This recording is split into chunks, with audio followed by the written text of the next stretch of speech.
So welcome everyone to the meeting of the Richmond Planning Commission of April 19th, 2023. The meeting is entirely on Zoom, so we won't have a studio presence. I hope everyone has recovered from last night. Well, you did all the heavy lifting. So. Okay, so we'll start with item number 2 on our agenda since we've had the welcome. Adjustments to the agenda and kind of the overall plan for this meeting. Would anyone like to make any adjustments to the agenda?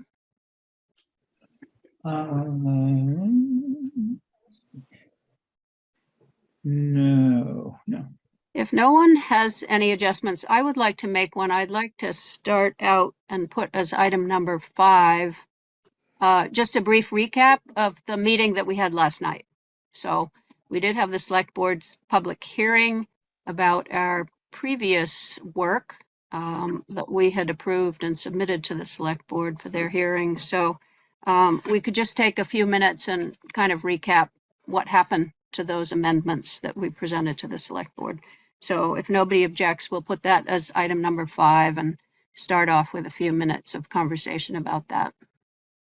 I do have one comment. I'm not sure if you got the updated agenda, and I noticed that I didn't put it online in time. But there was another item that was added that was in reference to appointing me as assistant zoning administrator. Okay. So we're going to need to insert that before the end of the meeting so we can get that off to the select board at their next meeting. Okay. Why don't we put that as number 6 in case we tail off towards the end of the agenda. So, okay. All right. Any public comment on items that are not on the agenda? And if we don't have your full name on the screen, maybe you could put it into the chat so that the television will have a full recording of your name. That would be good. Okay. No public comment. I don't see any hands other than what we're going to talk about here. So we will have a brief review of our minutes from April 4th. Any comments on our minutes from April 4th? Corrections, additions?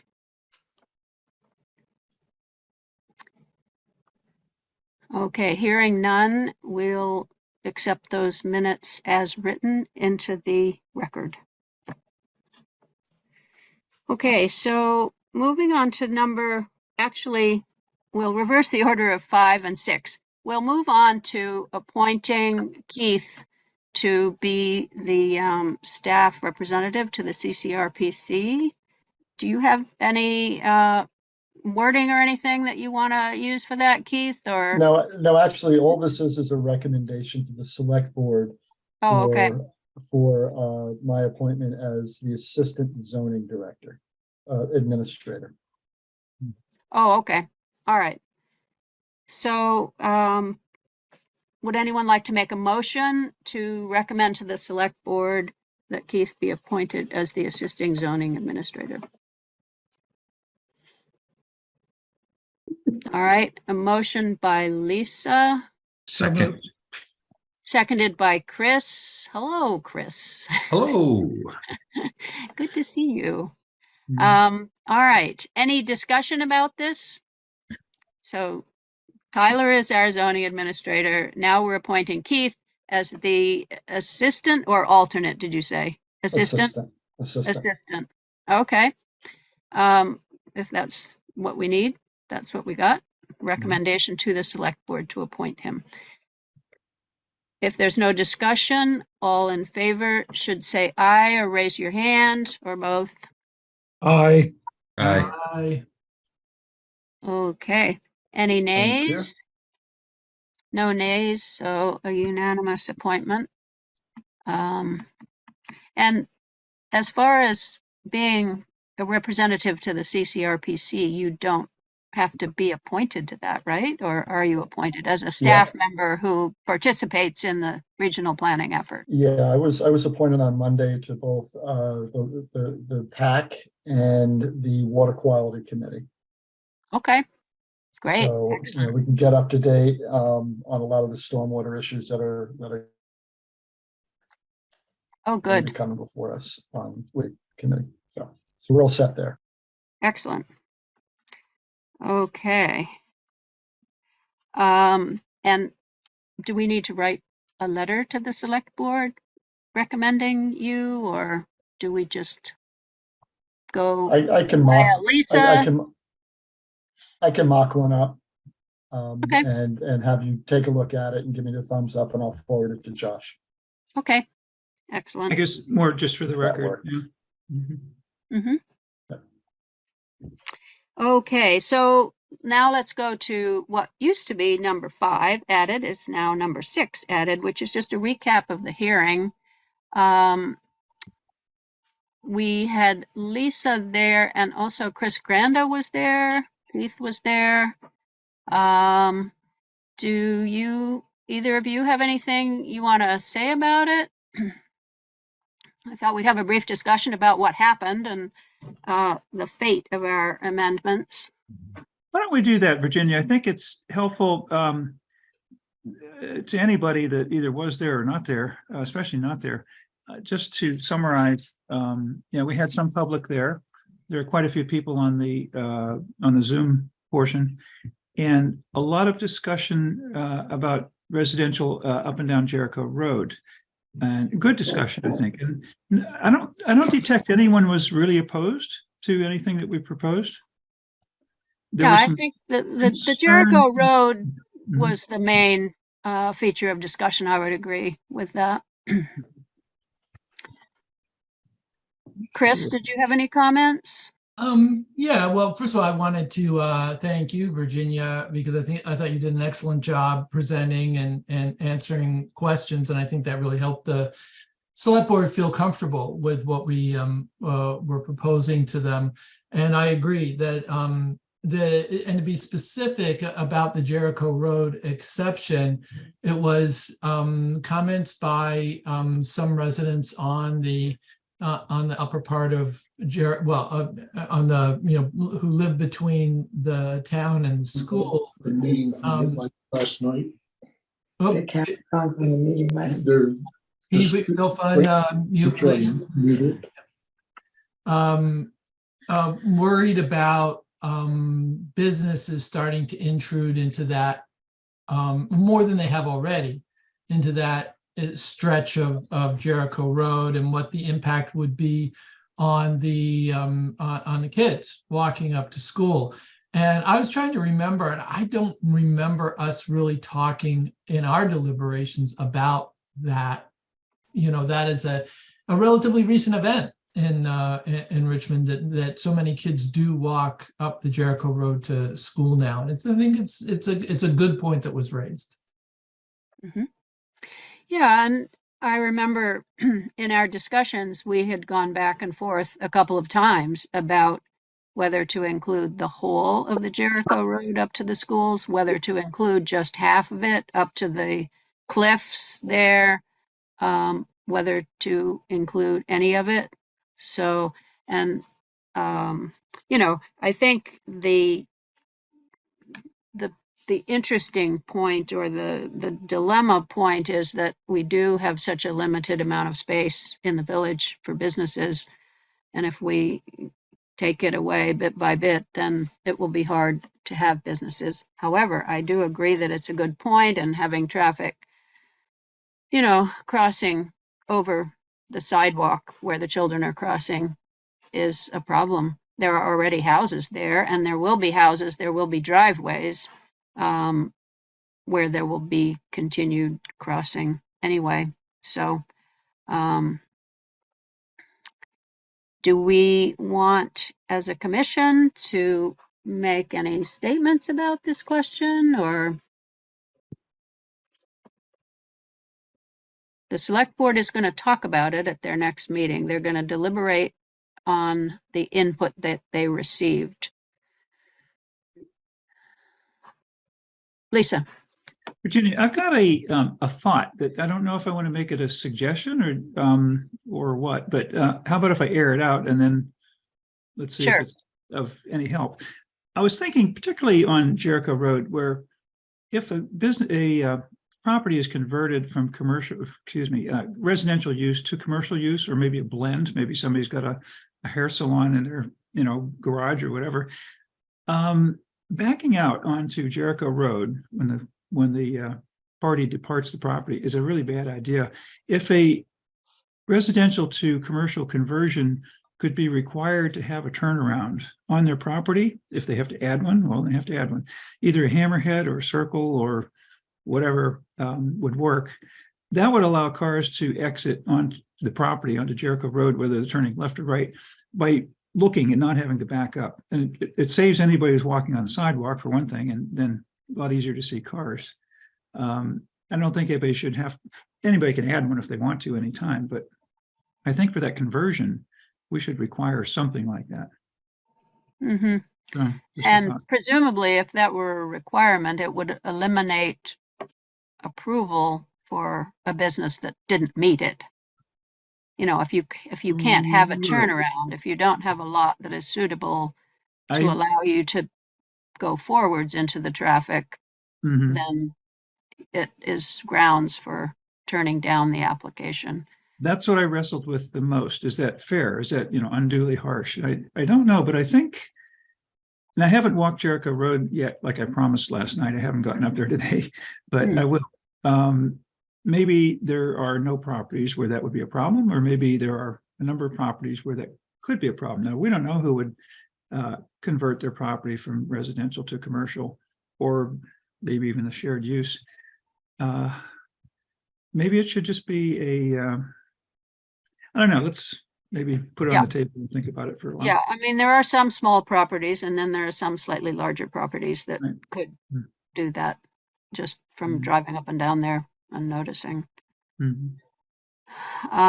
Chris Granda, do you have any thoughts about if we should say anything or put forth any arguments one way or the other, recommendations to the select board? Not that they're obligated, obviously, to listen to our thoughts, or Mark. I mean, Mark, you were quite interested in having this be all part of the RC district, the Jericho Road, and there are still some good reasons for doing it.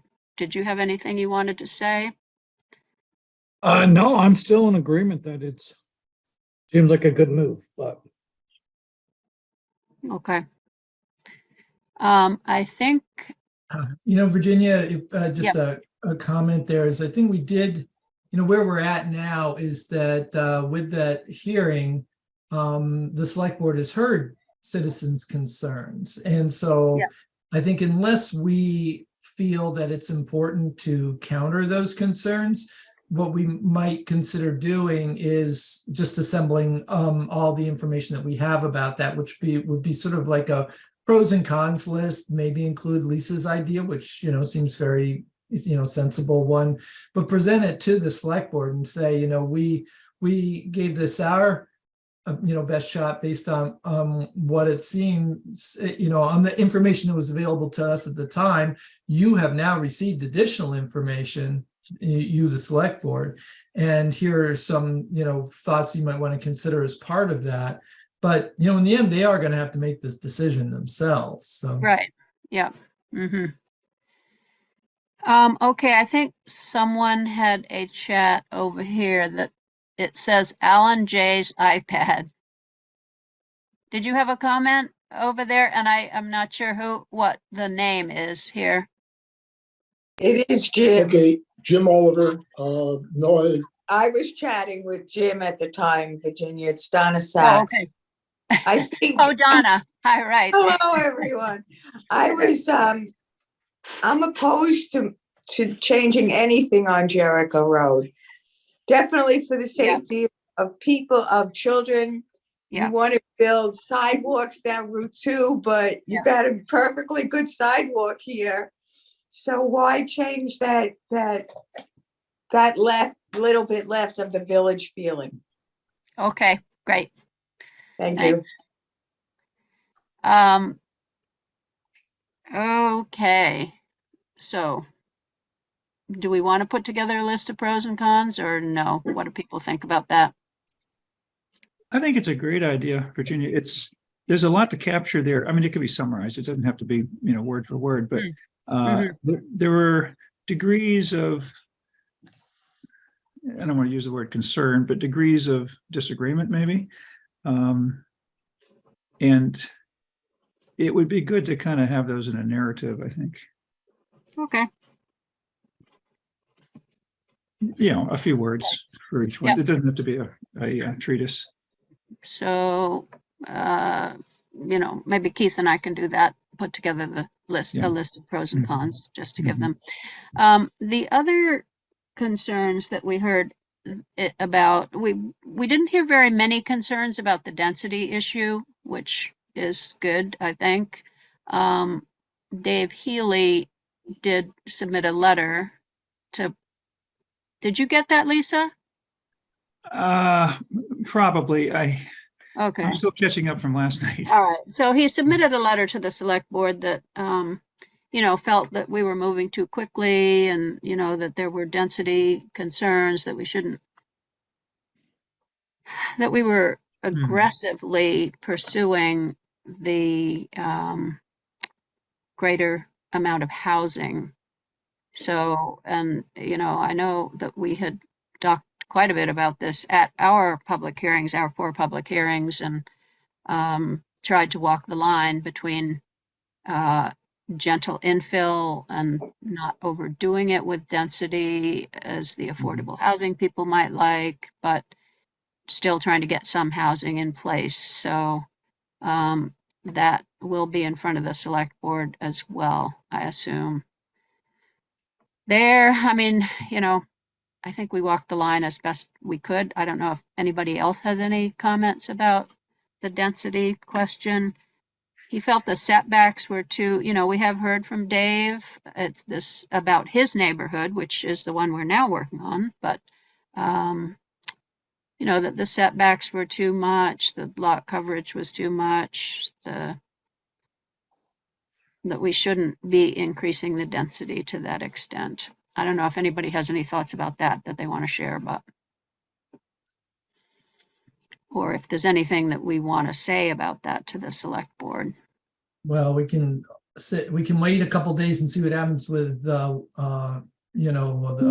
Bill 100, and then it becomes moot. It may all become moot. That's the elephant in the room right there. Mhm. Yes.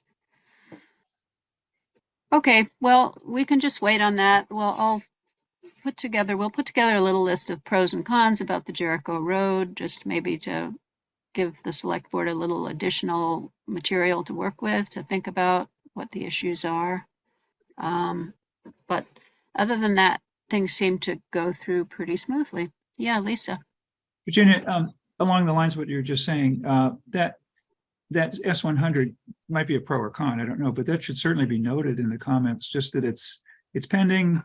I think someone was going to talk to Jana Brown about Yes, trying I to didn't. I invited her to Mhm. our meeting, and she couldn't come until May 3rd, our next meeting. Oh, I think you did say, okay.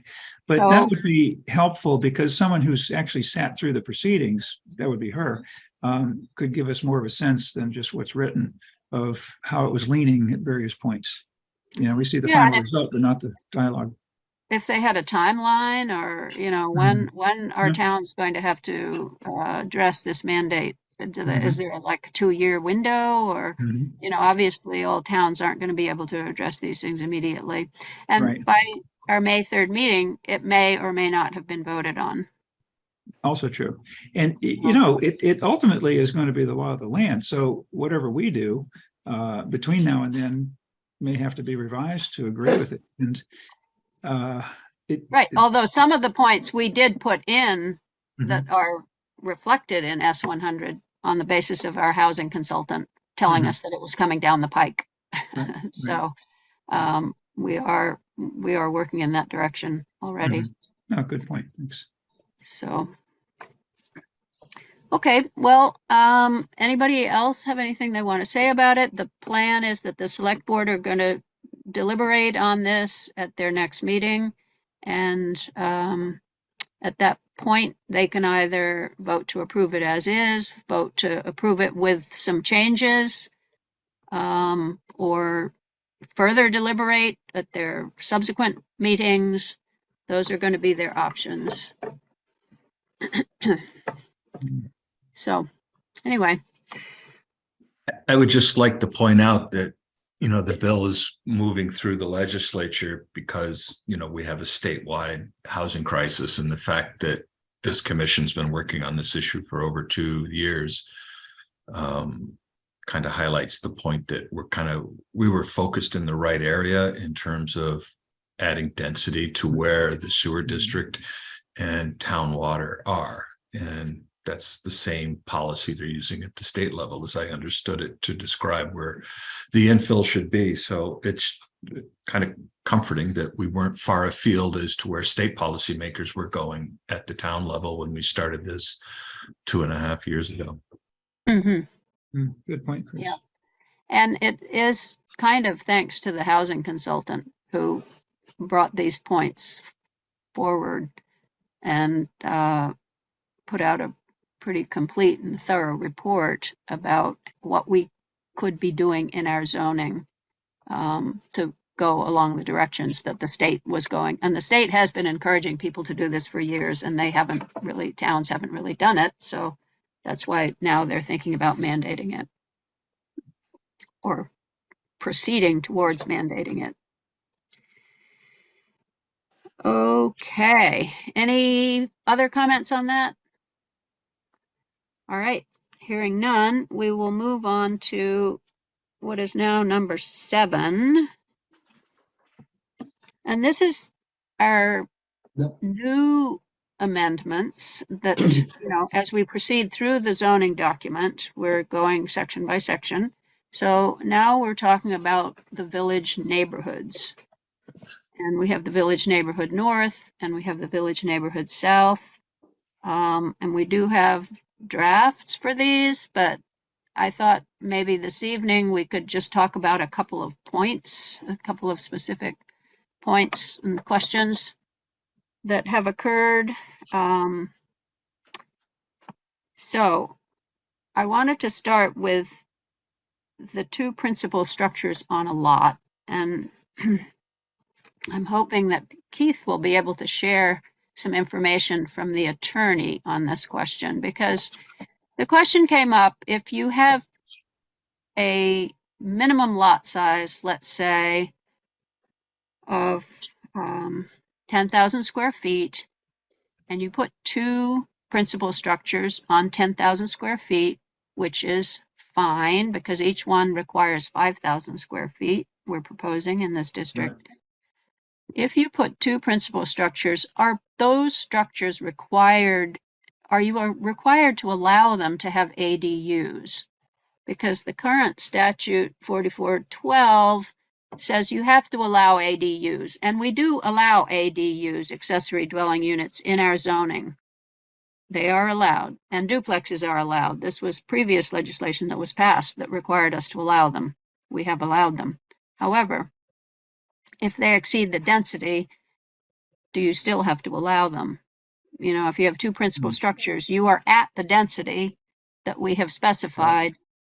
Do you have to allow the ADUs as the state seems to specify? And so we asked the attorney about this, and I don't know, Keith, do you want to talk about that a little bit?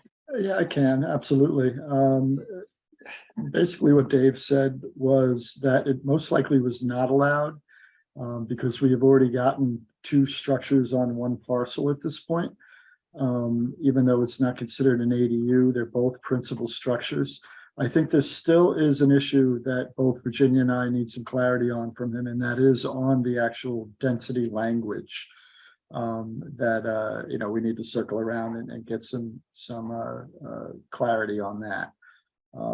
As your previous zoning administrator and as a zoning administrator, one of the clauses in the zoning code is that you're only allowed to have 1 principal structure per lot. And I believe that's being taken out of this language, if I'm not correct, Virginia, in that zone or in the neighborhood zones. Just Um, in those zones. Right, Those are the only ones so far that we've allowed there to be Right. two principal structures on the lot. so that by default would be almost a density issue right there by saying you can only have one principal structure. And then on top of that, you can have an ADU by statute.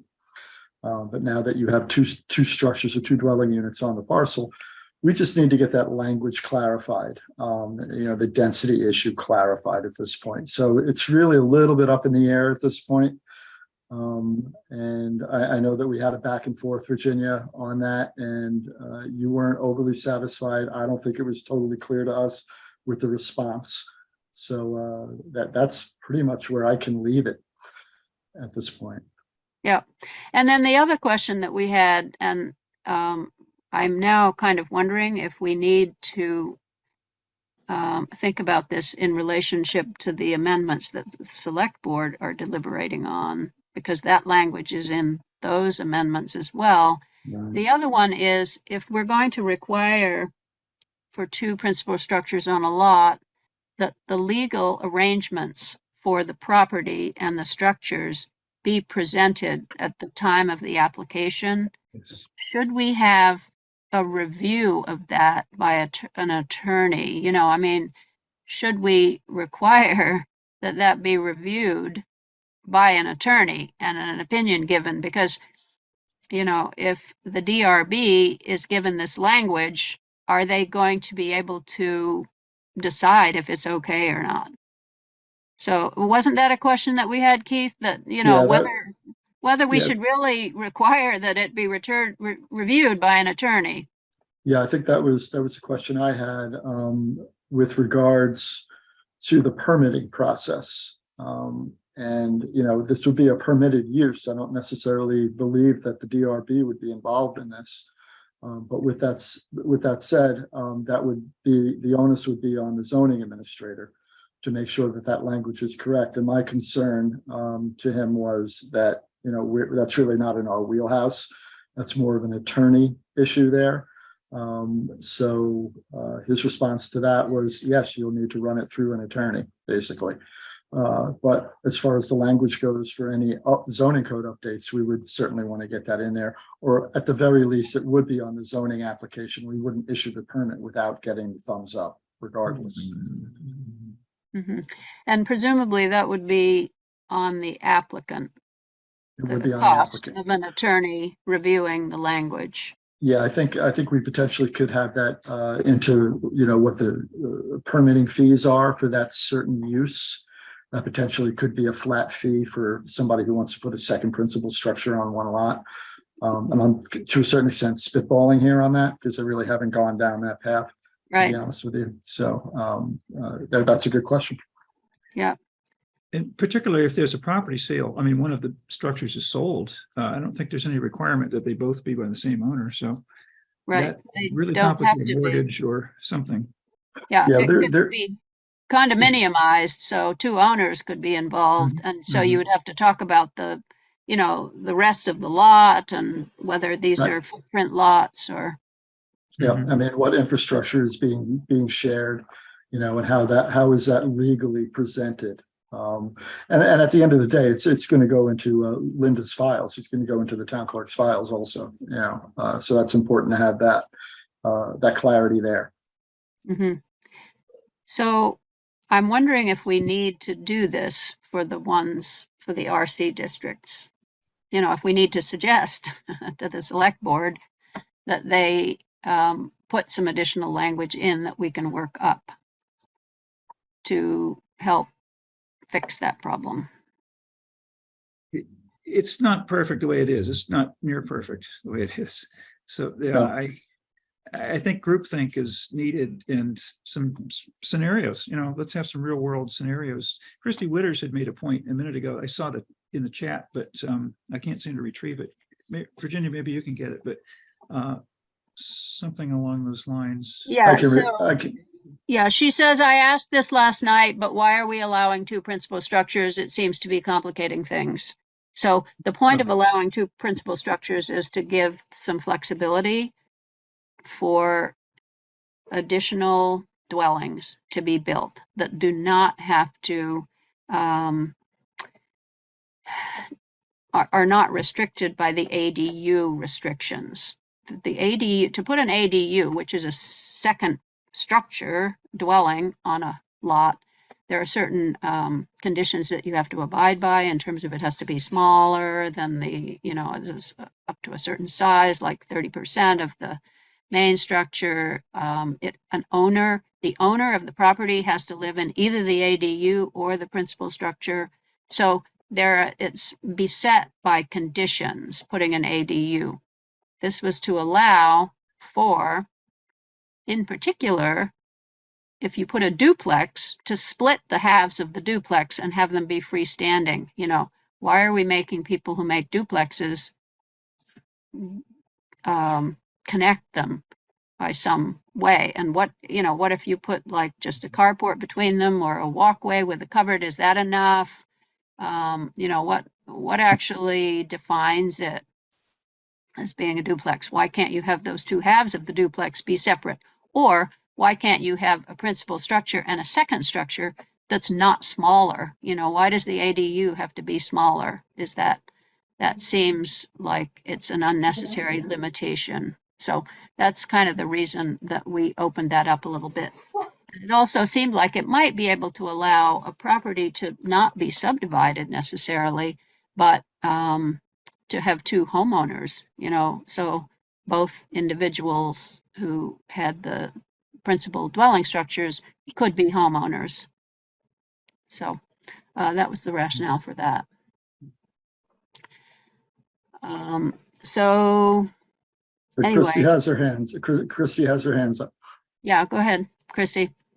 Yeah, it just seems like we do get, I think that there are reasons for accessory dwelling units on one principal structure. And I think having two principal structures, unless we have like a really good example from a neighboring town of how this works out, because I think, I lived on Church Street in one of the condos and, it worked out really well. Everybody owned their own, but it's a planned development. So I wonder if there's like an option if we want to allow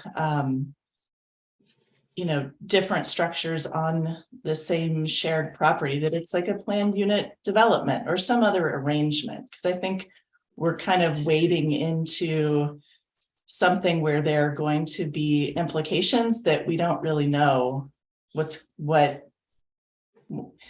It's just something that's not standard, and I don't really know what the implications are. It is novel. I'll give you that. Yeah. I'm not sure. Go ahead, Virginia. There are examples of two principal structures being allowed, but it's not the most common arrangement for sure. Gary. You're muted, by the way. Yeah, I see that. Thank you. So I think Christy's idea is worth exploring. Instead of coming up with a different process of how you do it, just allow this unique way of doing a duplex essentially to go through the PUD process, and then it gets reviewed. And we have some detail about how that's done. Instead of inventing another system, it seems like it would make sense. And I don't know if you're looking for an example of where this is kind of important, is or where it's already been done, but a place like at the corner of Thompson Road and Huntington Road, there's a brick house. It's the old Catherine Kilpeck house there, and it kind of covers the lot from one side to the other on Huntington Road, and then their backyard is out the back side of the brick house, but they have a little over half an acre there. But because the brick house is built pretty close to their front line, they have a really big lawn. And I was talking to the woman who owns that, and she was saying that they'd be interested in her folks, I guess, would like to build a place, but it doesn't make sense to build it right in their immediate backyard and connect it to the house.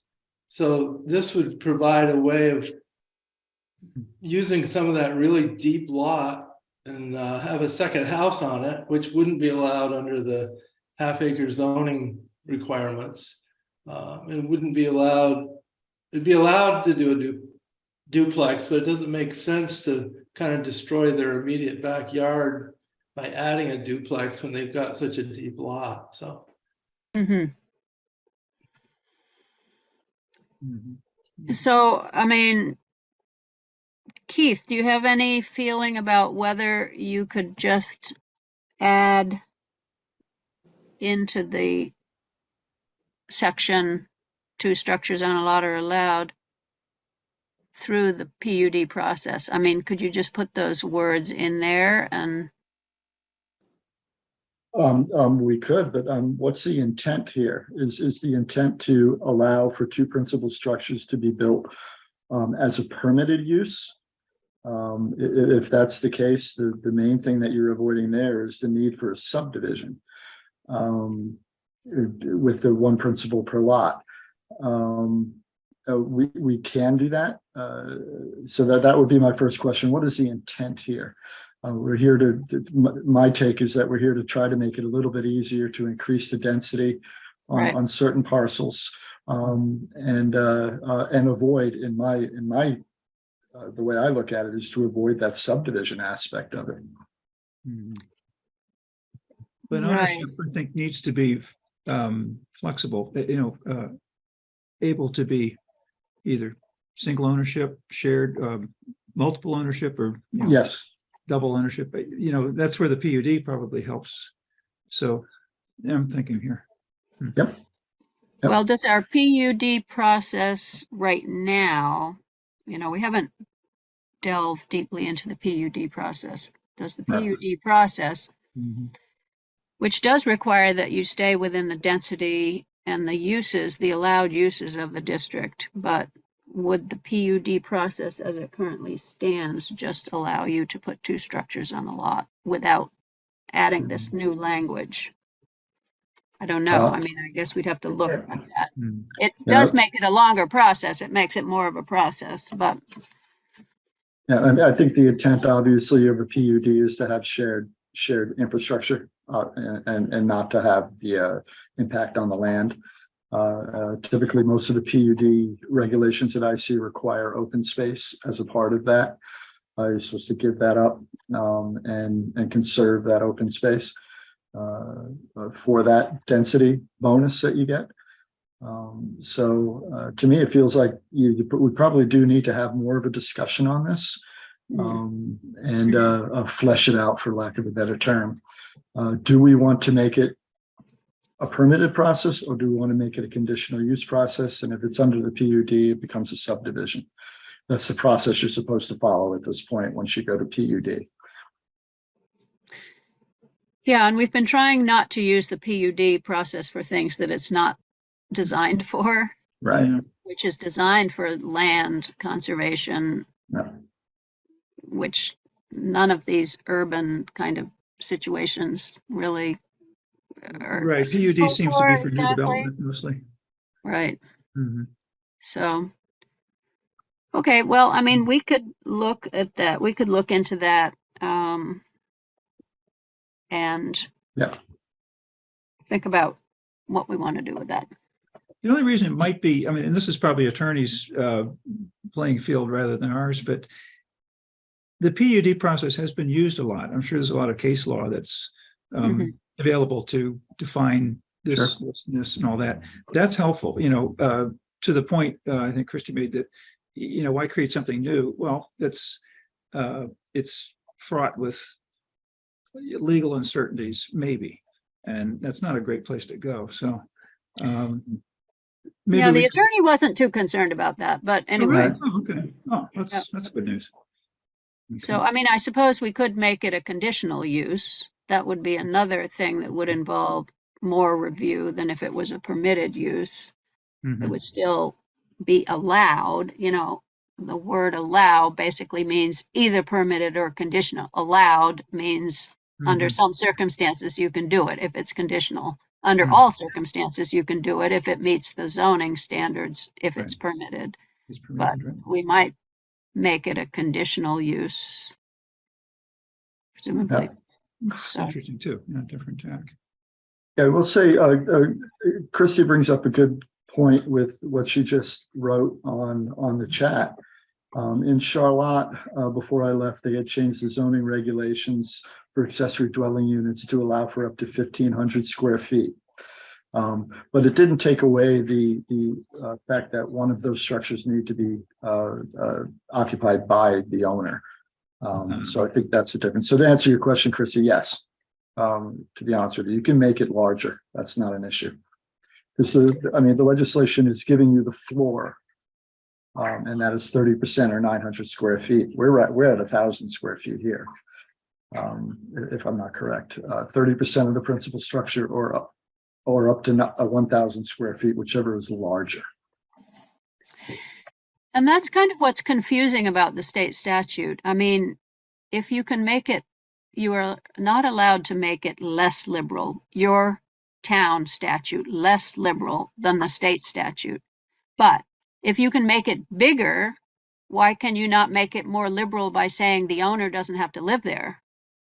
You know, I mean, why is any of that? Those things are all included in the definition of an ADU in the state statute, Yep. which to me is like, okay, that's not the requirements. That's actually the definition of an ADU. So can you fuss with that? Can you just say, well, it doesn't have to be doesn't have to be owner occupied, doesn't have to be a third the size, it can be the same size. Are any of those criteria malleable? So We shall find out. we'll find that out. Yeah. And the town of Colchester has taken an approach of having another category called like a cottage use or Cottage, something. So it's not an ADU. It's not exactly a second principal structure. It's somewhere in between. It's like the difference between a home occupation and a cottage industry. It's just sort of an expanded version of it, but it has some of the same criteria. So, so all those are kind of options, and we elected to go with the two principal structures because it seemed like, all right, we can leave ADUs just the way they are. And people can, apply for ADUs. Maybe it should be easier to apply for an ADU than two principal structures. If you made two principal structures conditional and an ADU permitted, that would be that. But we could kind of look at all those possibilities again. And Yep. So written down. Yep. So that's that. We'll work on that and we'll bring in some thoughts next time on that, or some language on the different versions for next time. All right. So the second item that I wanted to talk about was the lot frontage and the lot shape requirements for small lots. Okay. So in most of our zoning, we have 75 feet of frontage required. If you're allowing a 10,000 square foot lot, which is a little bit less than a quarter of an acre, is it reasonable to require that it has a 75-foot frontage? That seems like a lot of frontage for a small lot. I looked at some other zoning in other towns and they were requiring like 50 or 60 feet. So that's the lot frontage. And then the lot shape is, I am thinking that we're fine keeping the point that's in all of our zoning districts that says you just have to have one place on the lot which has a radius of 35 feet. So the lot can be a weird shape. It can be wide here and narrow here, but at least someplace on the lot, you have a place where you have this circle with a radius of 35 feet. I'm assuming that we're all still okay with that. Mark had asked about that early on in our proceedings about why we had that in there. It seems reasonable. It seems kind of more reasonable than having a minimum width. I don't know if anybody has any thoughts about that, about the frontage requirement. Virginia, unless I'm reading something wrong here, I'm looking at the Residential neighborhood north. I got lost here. Section, it said 25 feet. There, okay, under lot Oh. dimensions. Of the radius? Yes. Is that correct? Is it 35 or 25? It says 25 here. I can pull that up on the screen if you wish. 3.11.4.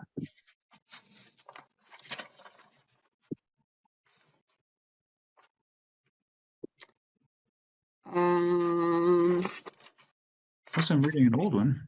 Well, I don't know if we had settled on 25 or 35. Let's see what we have already in these neighborhoods. Okay. Oh, 25 feet seems like what's currently in the RC district is 25 feet. In the HDR district,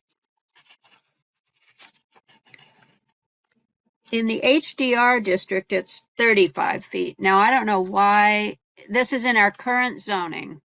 HDR, 35 feet. RC district, 25 feet. Okay. Well, maybe they should be different. The AR district is a 50-foot radius. Mhm. Agricultural. So why are they different? I don't know. In the Gateway district, it was 25 feet in the old zoning. Mhm.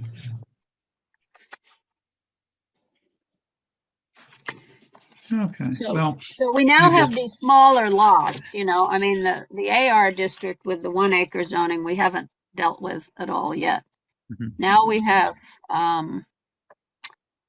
lots that can be as small as a quarter of an acre. Maybe 25 feet makes more sense for those lots. yeah, I think our original intent was not to have somebody have a very oddly shaped piece of property just to meet the acreage requirement or the square footage requirement. Well, this doesn't prevent you from having an oddly shaped piece of property. Right. We needed to have some place on that property where you could put the circle Right. in, which kind of guarantees you got some place that's large Well, enough. I think one of the main reasons, obviously, is you have to have access also to the lot. Mhm. On a public right of way, basically, and most of the focus of this exercise is for subdivisions. It's not for existing lots. I mean, we're pretty much built out in the village as it is. Mhm. But it's not to say you can't subdivide, you can. And we want to make it, have the ability to do that with a smaller lot size and frontage. Ah, hmm. So that's Yeah, my take on it. I mean, we're trying to allow for some infill in the village. So we want to be able to not just have new subdivisions. We want to be able to allow people to do creative things with their property. Maybe what we need to draw out some pictures of lots of a quarter of an acre, do the math and make some circles on lots and see what they look like, see what these different radiuses look like. I'm sure we could do that. Right, Keith? Sure. Yeah, absolutely. Not a problem. We can make some illustrations so we can see what we're talking about. It's pretty hard to exactly imagine it somehow. So we could take some lots that are already built on partly and lots that have some space and make an illustration. So. Okay. Okay, and what about the 75-foot frontage? Maybe we should try those pictures. One thing we could do is we could look at the frontage that exists in the lots already in these neighborhoods and see if most of the lots or some of the lots are or aren't 75 feet, as much as 75 feet. So we could see, try to make regulations that comport with what we already have to a certain extent. We also allow people not to have any frontage. They can have an easement, and especially if we're allowing for deeper existing lots that have a house near the front of the lot. And we're going to allow for a house in the back part of the lot. That house is going to have an easement to get to the road. And we do allow that in our zoning. You just have to have a permanent easement to get to the road with no frontage. So, I mean, I've kind of always wondered why you either have to have 75 feet, but none is okay. So, I don't know if anybody has any thoughts about that.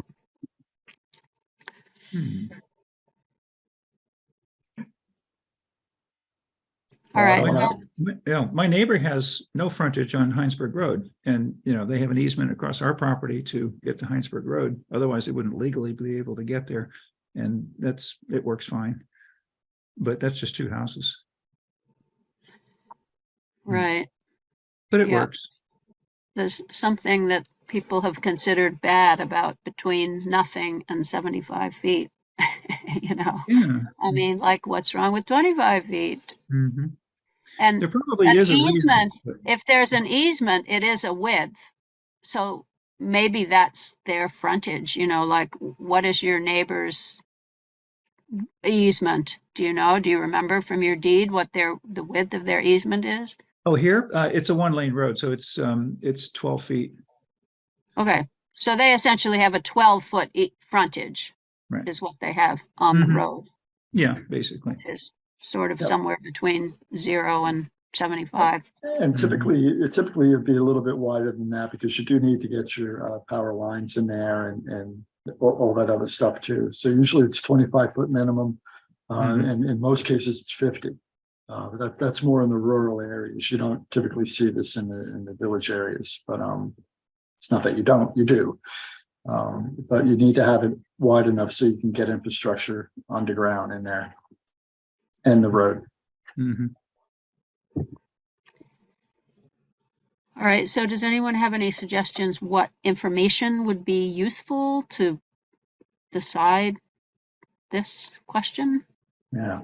I think, So- Virginia, you brought up a case or a point of taking a look at existing lots, in whatever zone, would be relevant.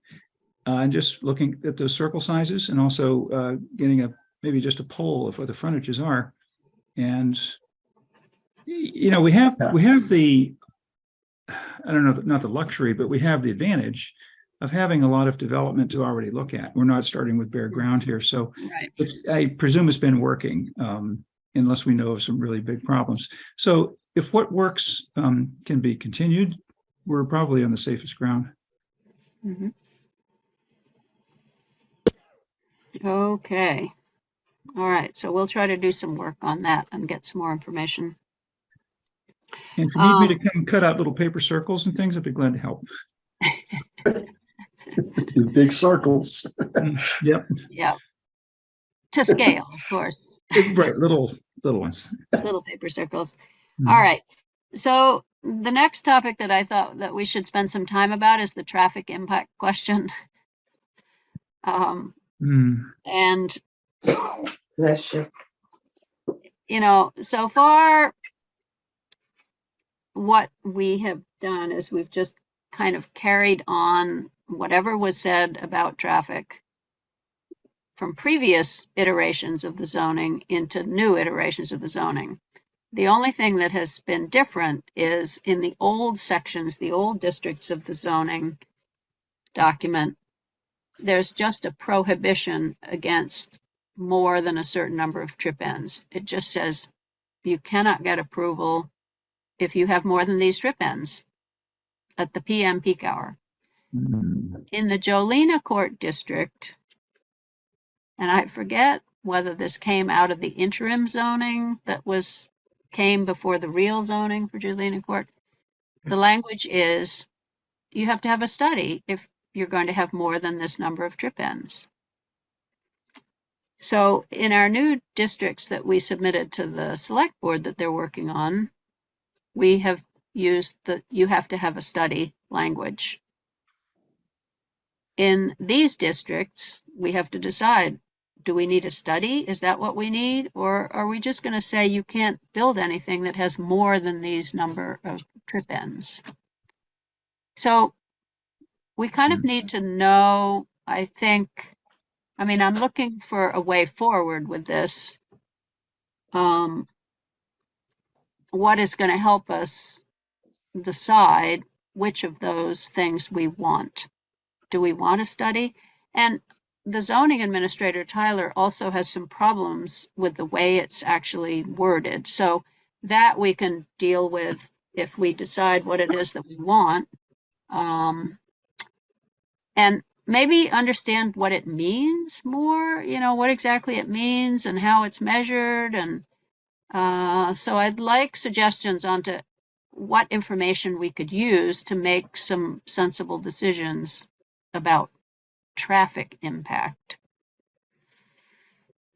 So Virginia, we've got 70 trip ins per PM peak hour right now. Is that correct? Or am I looking in the right place? For which are you talking I'm about? sorry. I'm in the this is the residential neighborhood south. Okay. I did look at the other one, see if it's similar. Yep. And that came just straight out of the Jolena Court Same district in the north. language, which is the newest language that we've had about traffic impact. That seems like plenty for residential. Yeah, well, is it too much? Is it, before they had like 10 or 20 or Jolena Court had to have more because there were going to be more trip ends, and At one location, yeah. right. And the town was committed to having that development there because we, promised them that they could have 45 units in exchange for cleaning up the brownfield, which we are all glad is cleaned up. And, that was the deal, that they could have that many residences and that they would have some businesses, which actually may make more trip ends, but at different times of day. So anyway, so that was the most recently written language about traffic impact. And it was needed to be able to have that development. We were committed to it. So, so the question is, what about the numbers? Are, should they be less in the residential neighborhoods? Should you have a prohibition or should you have a study?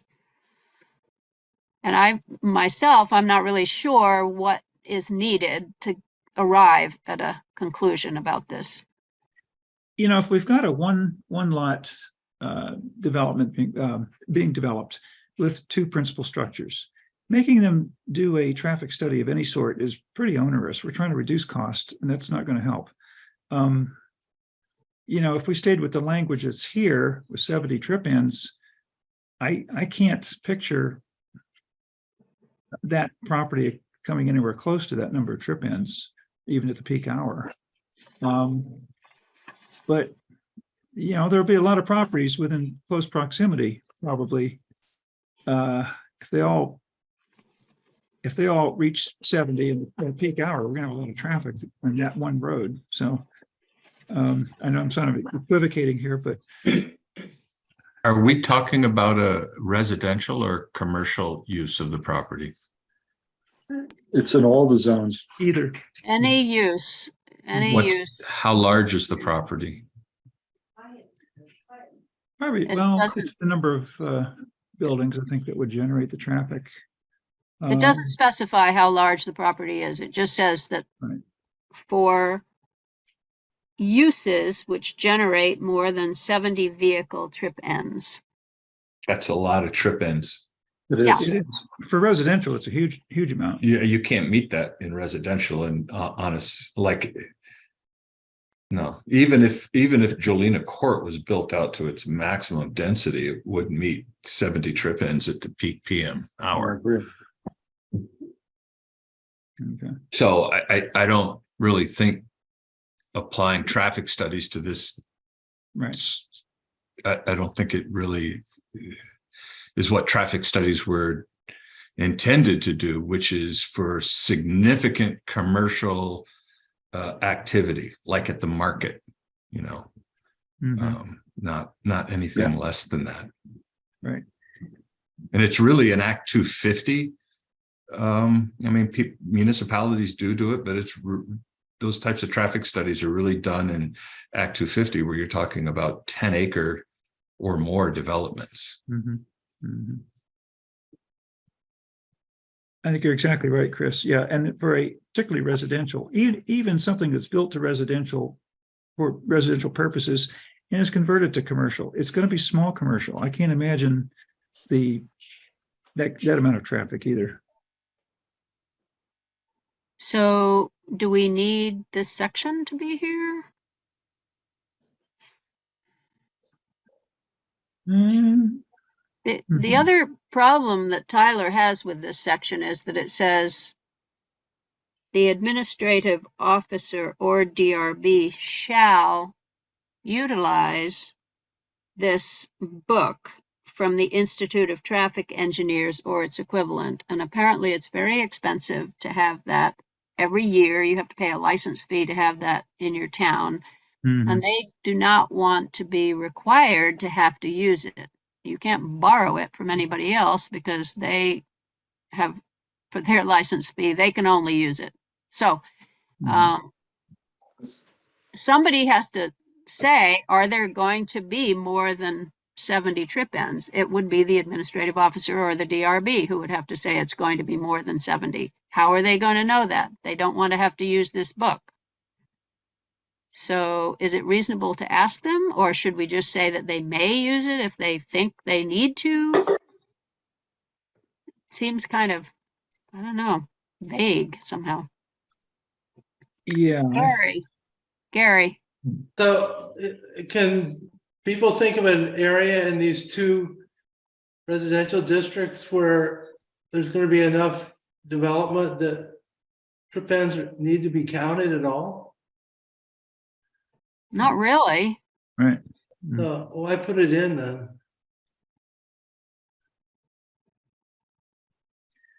Yeah. That resolves the issue with these two districts, but I think we still have this language in the other ones. Right. It's in all the districts. Mm-hmm. So if we don't need it, we can start taking it out of the districts. You know, if there's no reason that we think it's going to be required. It depends on where the parcel is located. So if you have a parcel that is located at an intersection, and the only way to access that parcel is through the intersection, and then you look at the level of service at that intersection and what it's rated A through F, if it's already teetering, you know, on you know, C going to D, or it's already in D, if you allow that development to go in, but you know, hypothetically, it could send that intersection to F, which would mean that mitigation would need to be taken care of by the developer. And I'm specifically thinking about Jolena Court and that tricky intersection. And so it really is it really should be left up to the zoning administrator, because it is a parcel by parcel review. You know, anything in the neighborhoods that we're talking about, and we're talking about the neighborhoods, right? The residential neighborhoods. Yeah. And Jolena Court is outside of that. I can't think of anything in the neighborhoods that where you could have a development that size in terms of what we've been looking at for zoning. You wouldn't need it. So I'm agreeing with Gary. I don't think it's needed in these residential sections, just based on what Lisa said. We know what the size of the lots are, and you know, unless somebody bought up a whole neighborhood and decided to build a PUD, you know, that's really the only way it could happen, and that is just really not likely. So I don't think it's needed myself. I would agree with Gary. I agree with you too. Okay. Well, yeah, I'm happy to take it out, because then we don't have to think about it, what it means. We and how could to take get the there. opposite approach, Virginia. Instead of it being a development standard, have it be a kind of a regulatory standard, where if for some odd unforeseen reason a property starts generating a lot of traffic, we would have a number by which we could compare that traffic. I agree with Chris and Gary. A residential use, I can't conceive of any of that amount of traffic. Unless you're having a really large party and you have to be there at a certain time. Yeah, I also don't think we can come back at the property owner, which why it's important to get this stuff right, you know, when they're going, getting their permit. No, Leila, I want your comment. So I would, yeah, I think it can come up. That would be my vote. Okay. I mean, I think they thought about it more in terms of Jolena Court because it was a big development in a small space with a small access road, but all the other districts had that language in anyway too, so it wasn't special for Jolena Court. And presumably, when we come to looking at Jolena Court, we can decide if it's necessary for them. Keep it in, probably for now. All right, so these two districts, everybody is pretty happy with taking that language out? Yes. Okay, sounds good. Okay, the next item on the list was the S.100 update, if there is any, and I don't think there is, except that it's been approved for one of the committees that it has had to go through. And we're just still waiting to see if that passes the House. I know this week they're focused on the Affordable Heat Act, so I don't think it's going to be this week that they're going to think about this one. Okay. Anybody else want to talk about S.100 at this point? Christy. Yeah, I wanted to talk about it.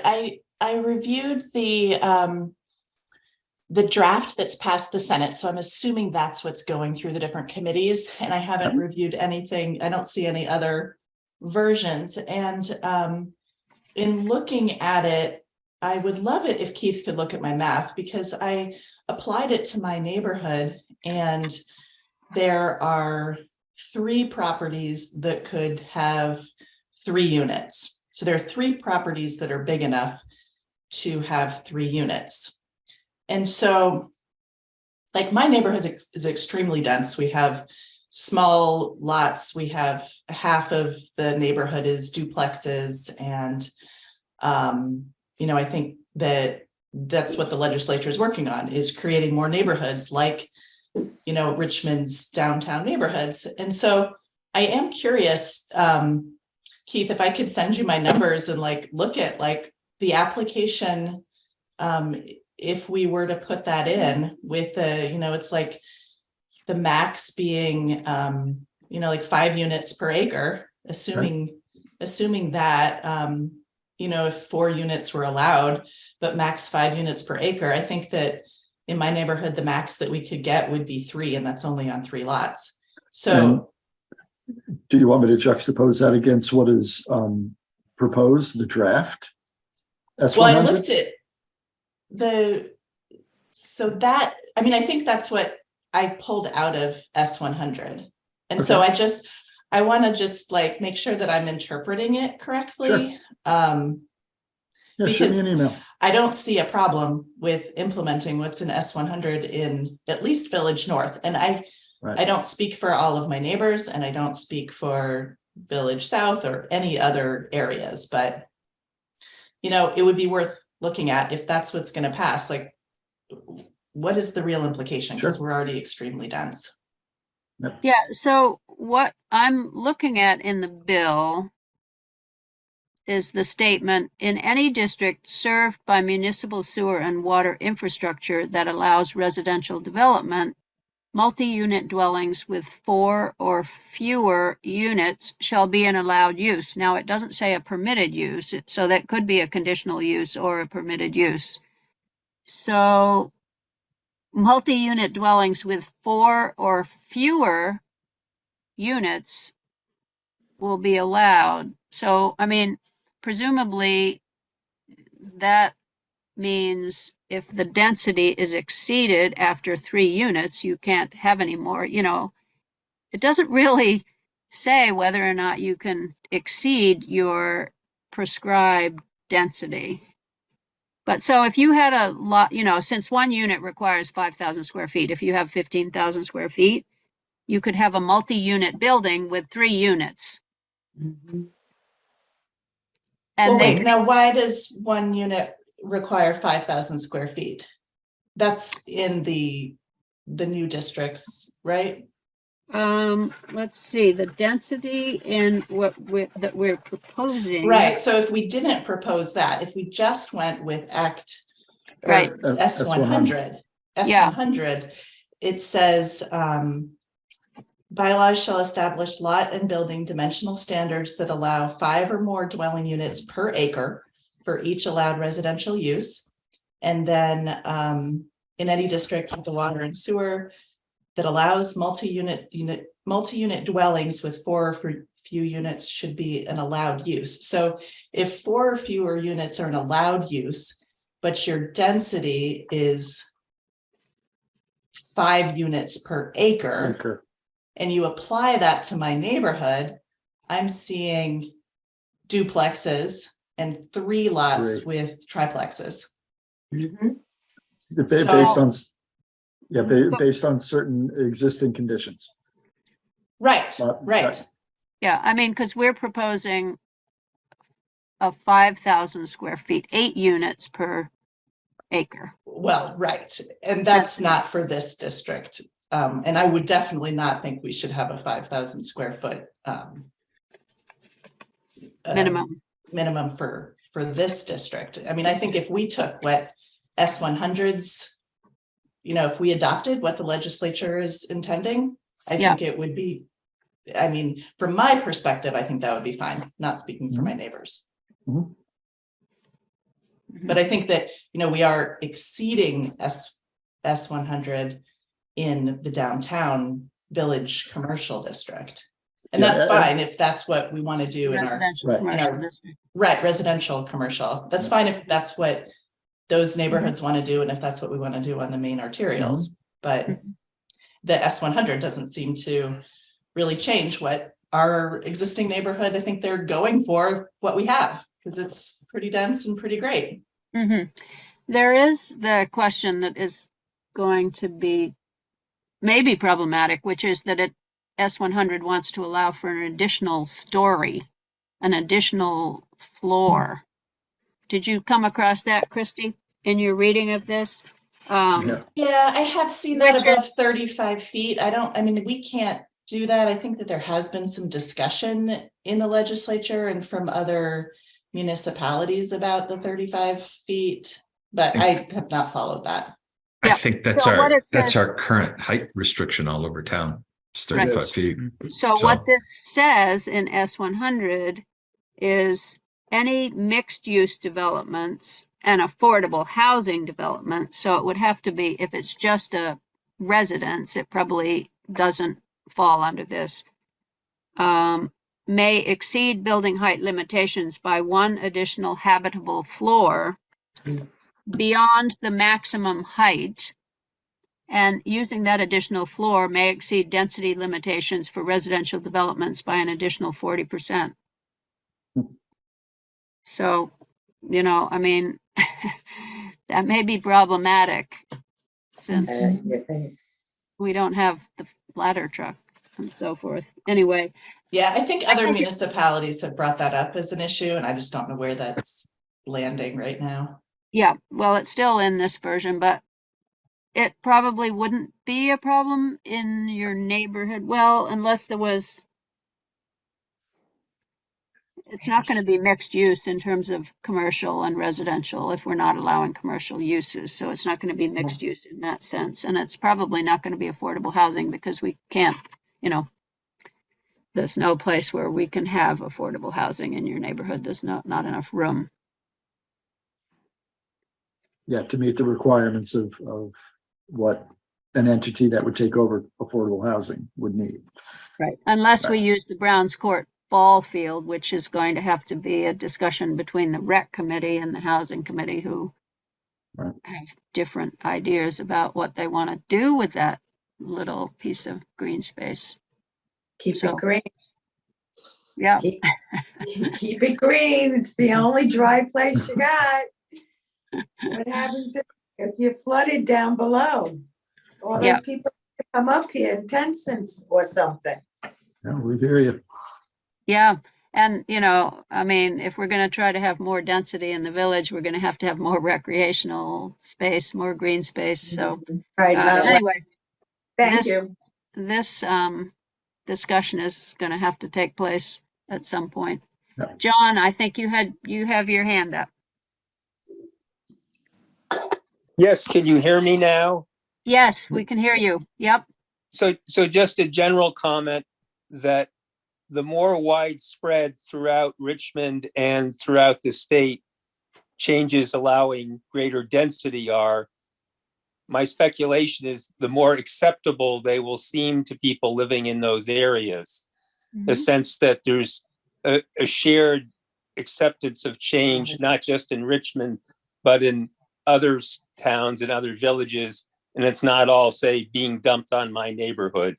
And so in that sense, there is some advantage in letting these changes be made by the state. And also that as you move to other zones outside the village, that you see where you can accommodate more higher density. Just a general comment. Thank you. Great. Thank you. Gary. I'm at the town center because there's a historical society board meeting happening just right out here. So at the beginning of the meeting, I went over the proposed language for the area around the round church. And I wanted to pass on a few comments, but I don't know if this is the right time. You let me know. Yeah, sure. That's fine. Okay. So there was some concern, the round church is a museum. It's not a church anymore. But we want to make sure that, we've had concerts, indoor and outdoor concerts, weddings and other events. We want to make sure the language for that district allows us to continue to do that. And I don't see where what's proposed necessarily allows that. That's one thing. And then the other comments. Gary, is it the outdoor use that you're concerned about, or indoor? Or both, or one or the other? Yeah, just to be clear that we can have events of all kinds there, really. Okay. Outdoor and indoor, yeah. All right. Then the other question that came up, there was one guy on the board who lives next door to the church who had hoped to do a bed and breakfast with his unit at some point. I don't see where that's in there anymore. I know at one point, a couple of years ago, there was talk about doing it. I don't know if you intentionally took it out or it just kind of slipped out. And then the last thing is, next to the church, I have a 9-acre agricultural field, which is mostly all floodplain. And since agriculture isn't listed in that district, I'm just curious where that left me to do agriculture on that piece. Well, agriculture is allowed in all districts. Okay, that's in the zoning document, or is that under the ag exemption to zoning? You're talking. I think that's the fact that zoning cannot regulate agriculture in state statute. So it doesn't need to be added as a permitted use. Okay. Because zoning can't regulate, it can't regulate any exempted agriculture. Okay. Do you know if, I know 25 years ago, they passed a ag exemption to zoning where even if it's not allowed in zoning, if you meet certain criteria, you can do agriculture. But you're saying that there's a general thing and just saying that agriculture is okay? Agriculture that meets the accepted standards, which I think is 4 acres. There's a few other criterias that exempt it. Okay. But we'll look into it and make sure that that's, I know Revy was big on taking it out of all these districts because it was exempted through state statute. So That And you're always allowed to do agriculture. Yeah, so, Municipalities can't restrict agriculture according to zoning. We have no power to restrict it through zoning. Yeah, the only thing we can say is if you're going to put an agricultural building, you have to tell us, basically. Yeah, and there are other requirements if you're putting up ag structures too, to get that exemption. It's called RAPS. yeah. But I mean, we walk you through that regardless, but agriculture is a use by right in this state. Okay, great, thank you. That's all I got. Great, thanks. Just want to circle back to bed and breakfasts, though. Thought that was an important point. That Mhm. isn't listed here in these uses. Seems like a reasonable one. Yeah, and it seems like when we had the neighbors come from these neighborhoods, they weren't big on bed and breakfasts, but it was a while ago now. It was a couple of years ago, so we'll have to, I admit it's a good point.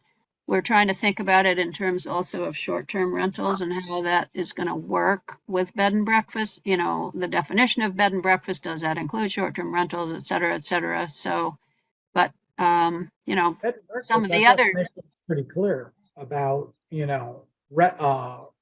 owner occupied rental units that may serve, I don't know what it was. It was like limited food fare, breakfast and brunch or something. But I think that that definition is what I've seen. are you talking about the definition in our zoning? Or, Yeah. For bed and breakfasts, Yeah, I think there's a home occupancy aspect to it, up to a certain limit right? of rooms, I believe, and it's got to be owner occupied. That's my understanding.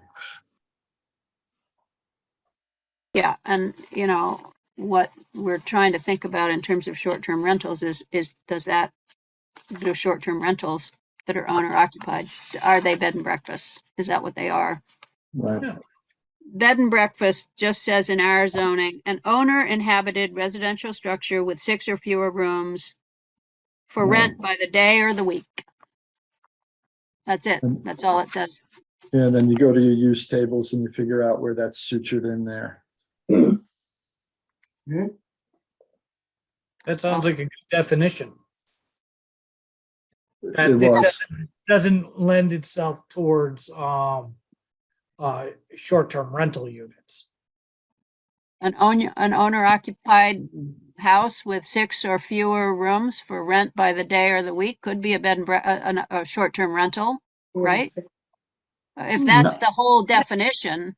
It's owner occupied and the rooms are being rented, not the unit itself, not the Right. home. Right. Well, But- some short-term rentals are renting out rooms, and maybe we're okay with that, I mean, this is going to be our whole discussion about short-term rentals is That's fine. are houses where people live, and also how long do they have to live there is another thing that's unclear. If it's owner occupied, but do they have to be there when the rentals are there? Do they, I mean, there's it gets a little complicated with that brief of a definition. But anyway, I think we can think about putting bed and breakfast in these neighborhoods, as long as it doesn't allow them to become all bed and breakfasts. So, I mean, all short-term rentals. That'd be both North and South Virginia. Is it in the north? Did we have it listed in the north? No. Okay. Okay. All right. We could Beautiful. try that out. All right. So any other commissioners have any issues with these two proposed districts that we're working on? I mean, they're not proposed yet, but this is what we're working on. This is the sort of the skeleton of these two neighborhoods that we're working on. Christy, did you have anything else that you saw that was of interest to you in the residential neighborhoods north? No, not that I can think of. They were like pretty like pared down, so I didn't. Yeah, pretty Yeah. skeletal so Yeah. far. So, okay. Yeah, thank you. Yeah. All right. Virginia? Yes, Lisa. Yeah, on the draft zoning district map, I think just as with the at the legend or in the legend at the top, I think it's supposed to say village residential neighborhood north and village residential neighborhood south. It just says village neighborhood. That's a small point, but for consistent language, we should probably put that in. Okay. Yeah. This is the map that they made over at Regional Planning. And by the way, John, I did get them to make changes. I might be able to share my screen. Thank you for doing that, Virginia. Yep. So I got your Church Street out of the RC and got it back into the neighborhoods. I'm going to try to share my screen to see if I've improved any with my screen sharing abilities, which I doubt, but okay. So if I could make it bigger, is this going to make it bigger? All right, so this was the area that was wrong here.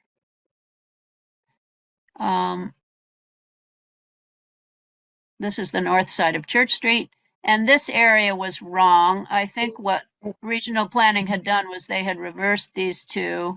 This brown is on Railroad Street. I was a little confused about the property right here, this big lot, and there's a little house right here, which I think is, I think it's part of Railroad Street. It has a Railroad Street address. I'm going to see if I can make this bigger, maybe. Is that the lumber yard or lumber. Richmond Home Supply? It's Railroad Street, isn't it? Oh, well. See, okay. So Railroad Street is here. Okay. Here Right, there it is. is Railroad Street. Mm-hmm. This is Borden Court, Borden Street, rather, that is in the village neighborhoods north, that backs up against the back of Church Street. This lot right here, where these two small houses are, there should be two houses in here. This has got a property name that I don't really recognize, but like a company, Housing Associates or something limited, but I included it in with the Church Street, or had them included in with the Church Street neighborhood. I don't know if it's owned by these houses or not, but Yeah, anyway. those houses are part of the Church Street neighborhood. Yeah, these houses in here. Yeah. Then there's a house up here that has a Railroad Street address. So I put that, left that in the commercial district here where this lot is. That is a Danny Noyes lot. Maybe that house is here. I guess that house is right here. So that's in the RC district. Anyway, there are 4 lots here. 2 of them are residential houses and 2 of them are now businesses. But anyway, so that's that correction. Hopefully that's right now. And we had one other correction that we were requested to make, which was a lot on Pleasant Street, which was incorrectly numbered, which was down here, and we fixed that number as well. So bigger. So does that look okay, John? Hopefully. Anyway. I think so. Okay. I can email you a copy of it if you want. You can look at it. Please do. This part of the property seems to belong to the Jericho settlers people. This land and this land that surrounds these houses and duplexes that they must just own their own lots, footprint lots, and the property is actually owned by these folks. Yeah, I think there's some sort of, I lived in one of those units, and I think that it is some sort of like property agreement with the Church Street Homeowners Association. But yeah, those are just the footprint lots. Yeah, it's actually listed to Krista Alexander and her husband, who are Jericho settlers. Farm. I don't know if they own it or what, but that's on the parcel viewer. That's what this property ownership says. So, all right. Now I have to see if I can stop sharing.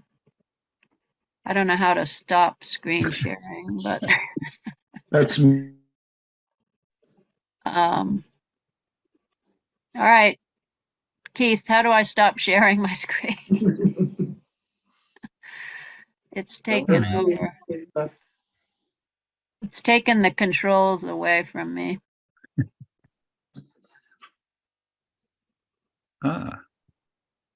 it's me doing this. It's you doing it? Okay, Yeah. what are you doing? Not obviously not a good job. So, All right. Well, we'll just have to go on talking anyway and leave Yeah, this please mess do. up here because I can't figure out how to get rid of it now. Okay. So we're getting low on time, but unless anyone has anything else to say about these village neighborhood districts right now, we'll move on to a little bit of more conversation about the short-term rental situation, and which is our next agenda item. The question there is, what are our goals? Let's be able to write our goals down. What do we want to do? And what information do we need to get to where we want to get? We know that regulating them is going to be a challenge, somewhat of a challenge. Revy was not really that interested in it. I don't think Keith is really that interested in it. In doing it, because do we have a problem? Do we need to do it? Are we doing it to be proactive so we don't have a problem? If so, we should define what the problem is. It's going to take effort to regulate them. So we want to make sure that we know why it is we're doing it, what the goals are, and what information that we need to decide how to go about it. John, you have your hand up. Still a new hand or the old hand? New hand. I'm jumping in early. There Yeah, was a go very ahead. good piece on Vermont Public about the pros and cons of short-term rentals. There's the party houses, there's taking away housing stock from people that need it. But then when I moved to Richmond 25 years ago, there were 2 bed and breakfasts and a motel. And if you had guests, there was a place for them to stay. And they're gone now. They also provide income for people, and they help with local businesses, with tourists coming to town. So yes, I'd suggest you look at all the pros and cons before you decide to do a lot of regulation. Thank you. Okay. Yep. Great. We have a hotel. Good idea. That was good. Virginia. Yes. Is there any thought on if Route 2 corridor is developed of a hotel going in down there or a small motel? Not a low income housing thing, just a regular general hotel. I don't know if Verberg's property was sold because the sign is down and what might be going in there. The Verbergers AR, so they can't put in a hotel or motel. Okay. It's only the Okay. north side of Route 2 that is the Gateway District, and they allow for Right. a small scale hotel motel, but not a large scale. Okay. Thank you. Yeah, Jelena Court can allow one also, it looks like. Well, I'm just thinking that's another way of bringing tourists in. And then if we have the food to feed them, the restaurants are here. most, sometimes, that might help our income. Yeah, well, we have inn as an allowed use in the gateway. We do not have hotel. Oh, wait, in the village. We do not have hotels. We have inns allowed in the village that we're proposing. In the gateway, we have hotel or motel as a conditional use, so you could have Okay. them. But, you know, whether they're profitable to be built in this climate of short-term rentals, you know, of Airbnb, I don't know, you know, I don't know if people are going to build hotels. We don't know that. So they're No, all allowed. I know is tourism is up, so tourism is up, so, and I know Vermont is always looking for ways, or we're always looking for ways, so I was just thinking if that's another way of bringing in some income, Mhm. someone else paying for it. Yeah, and you know, I mean, I think most of what we've talked about so far is letting people rent out parts of their houses if they're owner occupied, but not allowing whole houses to be sold as an investment for a short-term rental unit, as Right. other towns are having trouble with that. You know, they're having Mhm. trouble in that the neighborhoods are hollowed out and there's no place for long-term rental to occur That's right. because they're all short-term rental because it's more lucrative. Right, I understand. So that's kind of the line I think that we're trying to walk is, you know, letting people rent out bedrooms for sure, or rooms. What are the parameters of that exactly? You know, do you have to be there if you Well, how live long do there? they have to stay? How And long is, how short or long is the contract? right. What it's usually listed as 7 to 30 days counts as a short-term rental. Anything longer than that could be a seasonal rental, or could, you know, it could be a permanent long-term rental. Thank I you. was on Airbnb earlier today and I saw 3 whole houses for rent in Richmond and then some rooms and some accessory dwellings. So it'd be good to know that there is a major problem before you go to the whole effort of regulating it and also keeping visitors from coming to see their friends and relatives who might want a whole house. Yeah. In Airbnb. Kathy's. Does anyone have an idea of where we want, how we want to proceed to look at this question?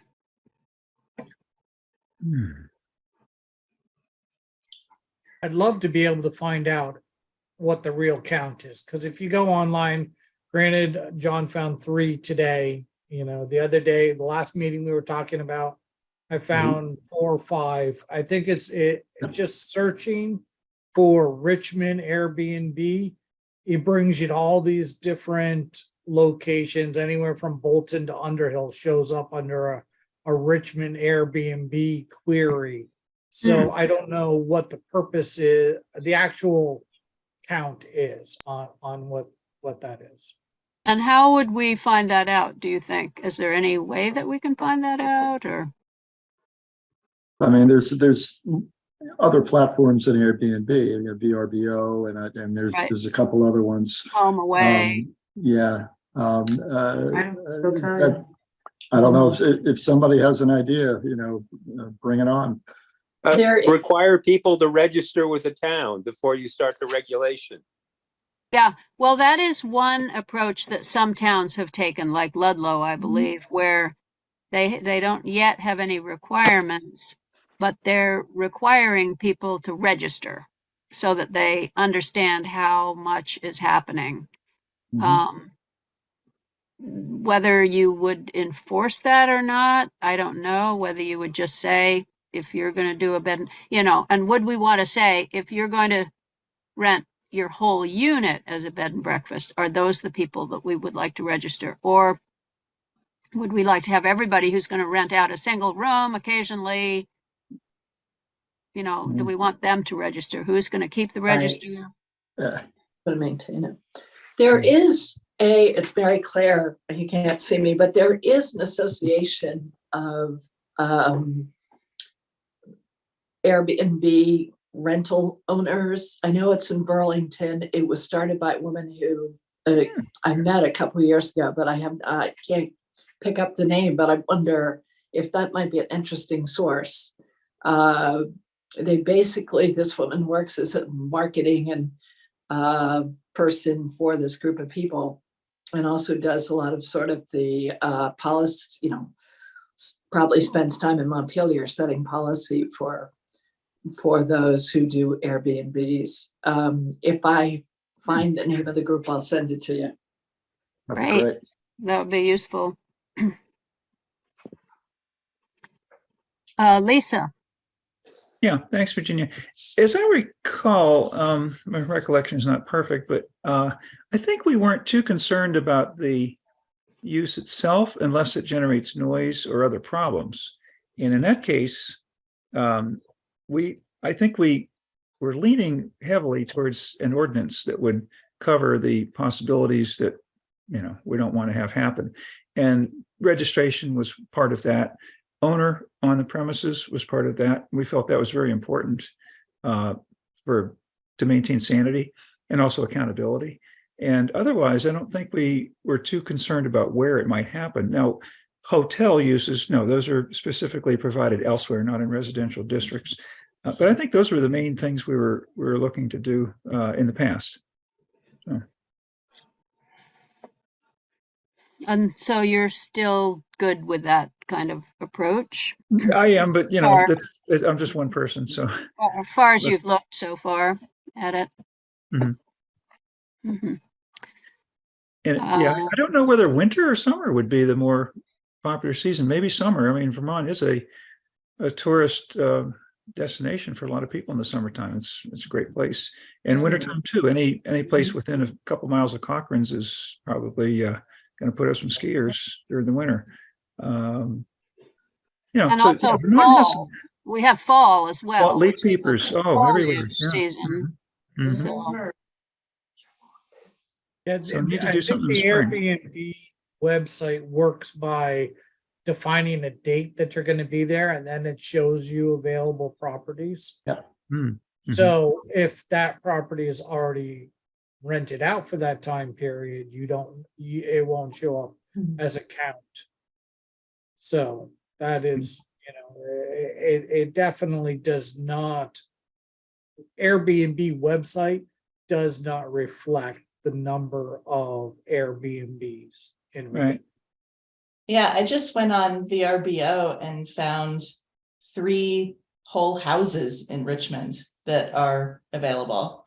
And there's 1 apartment, I think that's attached or on somebody else's property, but 3 houses. You can only be on VRBO unless you're doing the whole house. They distinguish themselves from Airbnb, where you can rent a room or a portion of the house.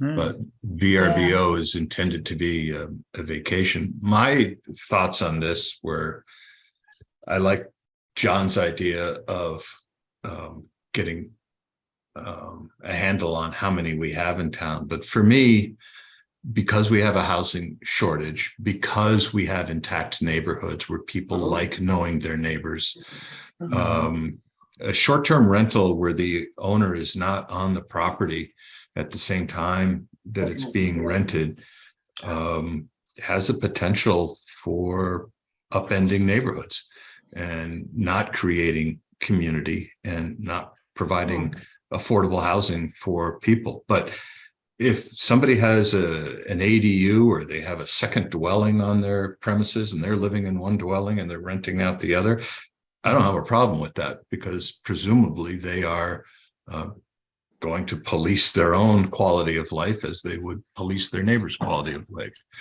To me, it becomes problematic when, and I do understand the reasons why people buy property and lease it out.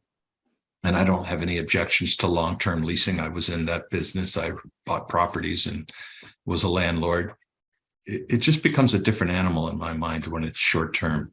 And for people who we've had these discussions at the Planning Commission who haven't wanted either a bed and breakfast or a motel near them because They don't want people coming and going who they don't know in their neighborhood. Well, the short-term rentals worse than that.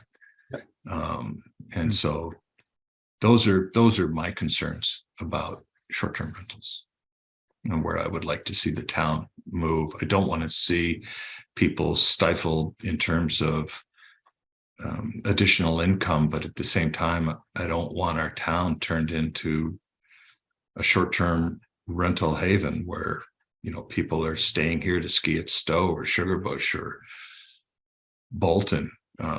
It doesn't paint a bright future for our town. I'll end it there. Thank you. And Chris, when you're talking about the owner living there, do you mean that the owner would be there at the time of the rental, or that the owner just is, listed this as his residence, a primary residence, which means they could be away for 5 months out of the year or whatever? Do you have any idea how you would? I don't really view that as short-term rental. If they're going to turn it into a short-term rental, if they're going to be there for 6 months and a day, and they're going to turn it into a short-term rental for the other 5 months, then they're not there while it's a short-term rental. But if they're going to rent it out for 5 months to somebody while they're away, I don't have any complaints about that. That's a seasonal rental, and if you define a short term as 7 to 30 days, then that would eliminate that. Wouldn't be.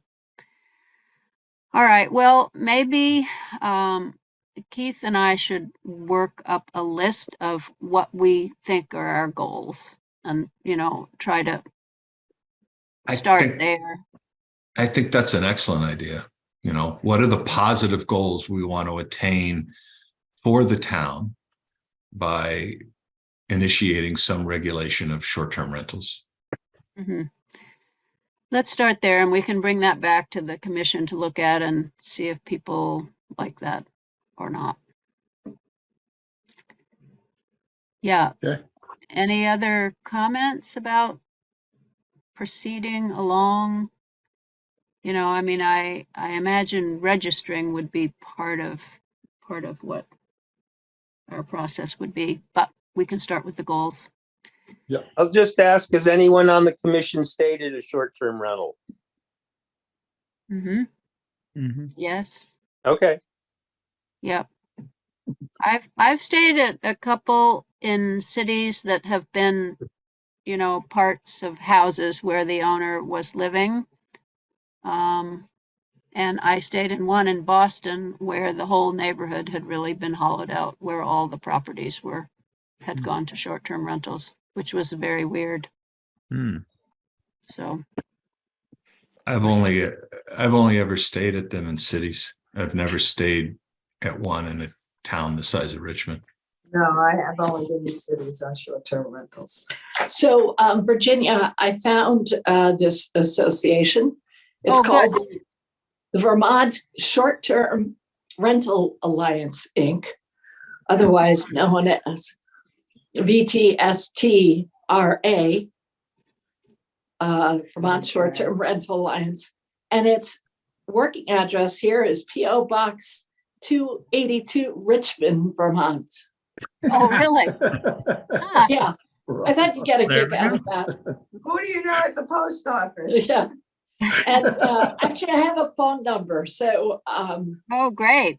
We can chat. Yeah, you want the number? Yeah. It's 802.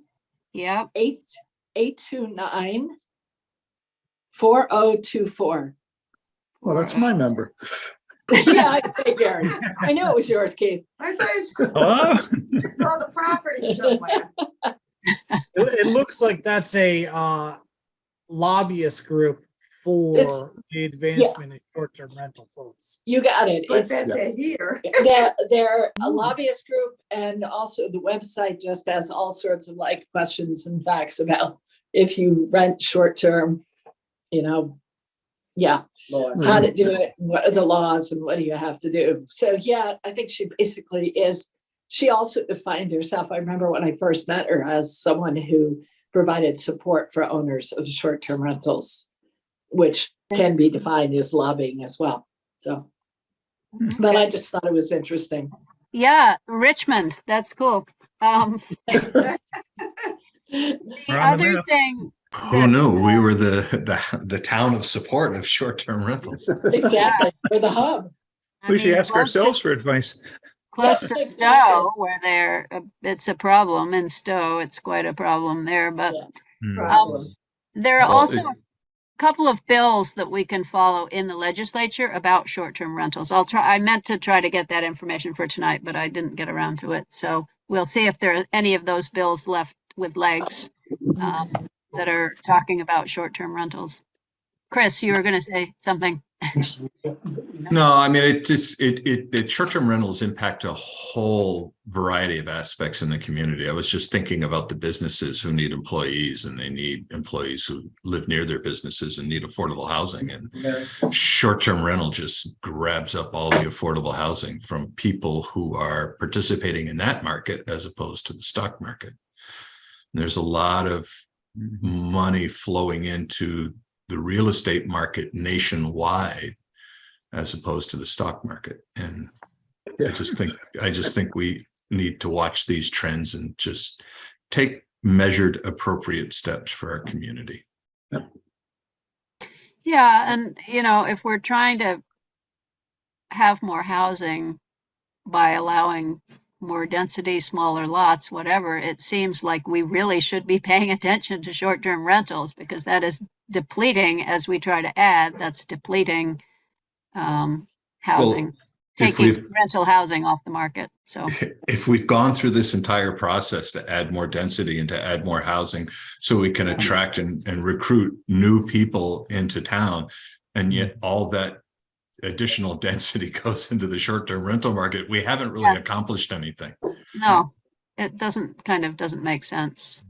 So Plus, we take away from the business of businesses, like the inn. The inn closed up. I don't know. Was that Right. impacted by the short-term rental market? Many are.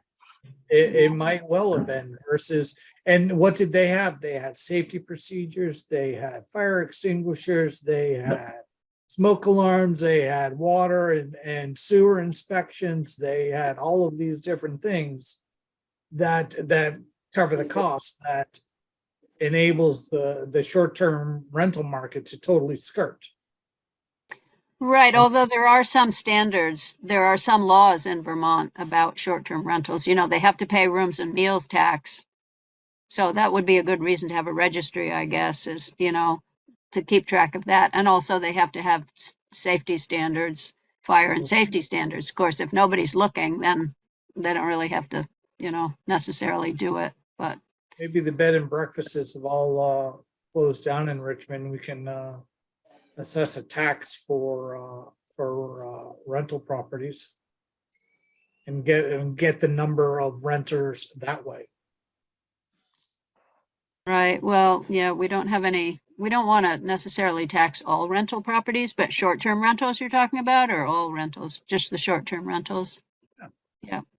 That'd be a way to accrue a list of how many houses out there and whether they're actually occupied or vacant, unless it's occupied by a short-term renter.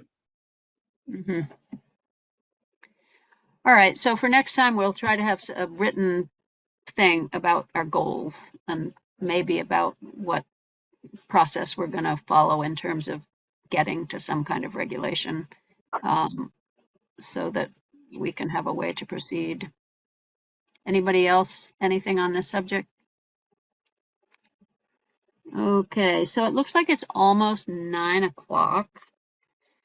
So I think we're going to put off our next topic till our next meeting, which is to talk a little bit about the coordinating committee, subcommittee, which, if you remember, we had at one point, which is to try to coordinate between other committees in town and to see how everybody's doing on their town plan goals, so that when it comes time to rewrite the town plan or renew the town plan, hopefully we won't have to rewrite it, but just renew it in 2026, we will have an idea of how we've done in terms of the goals. So we'll have a letter that goes out to the different committees. This has especially come up lately because the rec committee and the housing committee, they have these two different ideas about what they want to do with the ball field.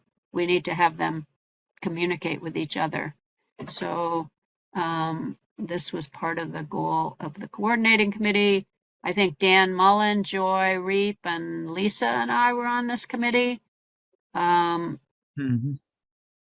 So we can talk next time about who is willing to be on this committee to gather this information about how committees are doing with their goals and compile that into a filing folder somewhere, a file folder, and then work on any coordinating that needs to be done.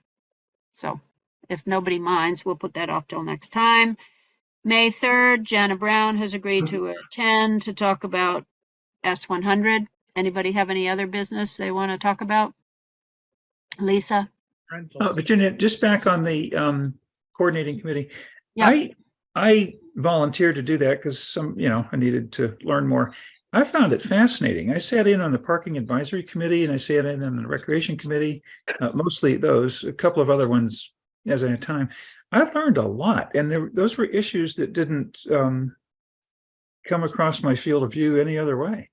And I found it really valuable especially the parking advisory committee. I had no idea that Dugway Road was overrun. I don't live out there, and I don't go to the Dugway area during the summer. A lot of other people do. And it's they really worked hard, and I was really impressed. And John Rankin, if he's still here, he was one of the people on that committee, and I got to give them all a real shout out because they did a great job. And anyway, I found it to be really valuable, good cross fertilization, and let's keep doing something along those lines. Great. Yeah, I mean, Revi and I had talked about having like once a year, try to have somebody from all the committees meet, for beer or something, or coffee, or go to the Stone Corral for dinner, so that just all the committees know what other committees there are. We have a lot of committees. We have a great number of volunteers that are working on all these aspects, and they're all kind of related to each other, and it's hard to get out of your own silo. So if anybody is interested in working that up more, would be good, I think. Anyway, so we can talk a little bit more about that next time. I'm sorry, Virginia, I don't know if you heard me when you were talking about Jana Brown. Yeah. But might be interesting to hear what's going on the state circuit regarding short-term rentals. Yeah, that would be great. There's this bill 469 or something I was looking at, and we'll have to get her to talk about those as well. And anything else people want to know from the state, let me know ahead of time and I can tell her to look at it if you come across something that you want her to talk about besides these two things. Okay. Well, unless anyone has anything else they want to talk about, I'll entertain. Do we still have a quorum? 1, 2, 3. Yeah. I'll entertain a motion to adjourn. So moved. Okay, second. All three. Second.